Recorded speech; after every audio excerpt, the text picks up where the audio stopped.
Assalamu alaikum. Barkanku da dawowa wannan channel ɗin tamu ta Rising Techies a kuma ajinmu na Python programming.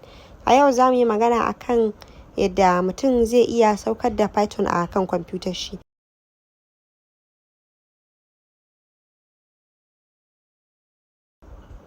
Na ɗaya abin da za ka fara yi shine ka yi downloading Python ɗin akan kwamfutar ka. Idan ka yi downloading ɗin shi sannan sai ka yi installing ɗin shi. Idan ka yi installing ɗin ka gama za ka iya duba idan ya yi, ka je command prompt ɗinka ka yi typing Python, zai kawo maka version ɗin Python ɗin da kake da. Daga wannan kuma sai ka yi downloading Python IDE akan kwamfutar ka.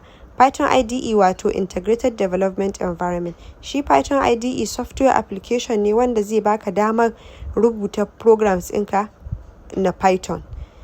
Yana ƙunshe da Python editor, Python debugger da testing da komai. Ya ƙunshi komai da kake buƙata domin dai ka rubuta programs ɗinka a Python.